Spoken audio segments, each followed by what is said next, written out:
Hi అండి, welcome to my channel Humaira's world. ఈరోజు చాలా టేస్టీగా సింపుల్గా చేసుకునే మటన్ ఫ్రై అయితే చేసుకుందామండి. చాలా టేస్ట్గా ఉంటుంది.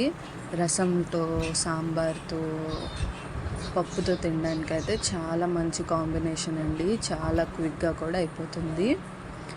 ముందుగా 1/2 kg మటన్ అయితే తీసుకోవాలి. బాగా వాష్ చేసుకోవాలండి. వాష్ చేసుకున్న తర్వాత కుక్కర్లో వేసుకొని 1 స్పూన్ అల్లం వెల్లుల్లి పేస్ట్ అయితే వేసుకోవాలి. 3 స్పూన్స్ పచ్చి కొబ్బరి పేస్ట్ అయితే వేసుకోవాలండి. దాంట్లోనే చెక్క, లవంగాలు అవన్నీ వేసుకోవాలి. తర్వాత 1/2 స్పూన్ పసుపు అయితే వేసుకోవాలండి. దాంట్లోనే 2 to 3 స్పూన్స్ కారం అయితే వేసుకోవాలి.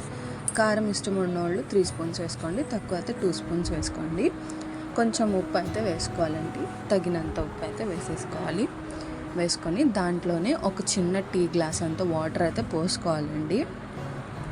పోసుకొని బాగా మిక్స్ చేసుకొని బాగా కలుపుకొని మూత అయితే పెట్టేసుకోవాలండి. కుక్కర్ మూత పెట్టుకొని ఒక 5 విజిల్స్ వచ్చే వరకు కుక్ చేసుకోవాలండి. ఒక 80% అయితే కుక్ అవ్వాలి. మటన్ 80 to 90% కుక్ అయిపోవాలి.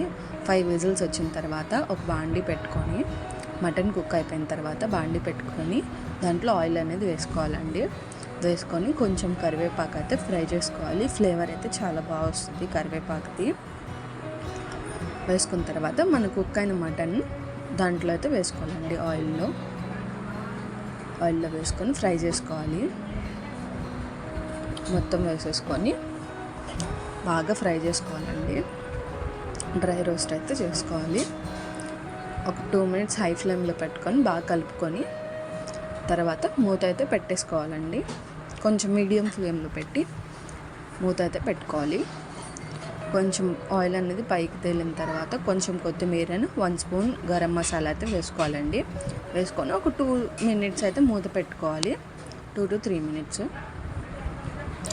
పెట్టుకున్న తర్వాత మన మటన్ ఫ్రై అనేది రెడీ అయిపోతుందండి. చూసారా, మంచి కలర్ అయితే వచ్చింది. స్మెల్ కూడా చాలా బాగా వస్తుందండి. మంచి వాసన అయితే వస్తుంది. చాలా ఈజీగా అండ్ క్విక్గా చాలా టేస్టీగా అయితే ఉంటుంది. మటన్ అయితే కంప్లీట్గా కుక్ అయిపోతుందండి. చూడండి, నేను ఒక పీస్ అయితే కట్ చేసి చూపిస్తాను. చాలా చాలా టేస్టీగా, సింపుల్గా, ఈజీగా చేసేసుకోవచ్చండి ఈ రెసిపీ. మరిన్ని వీడియోస్ కోసం లైక్ చేయండి, షేర్ చేయండి, సబ్స్క్రైబ్ చేయండి.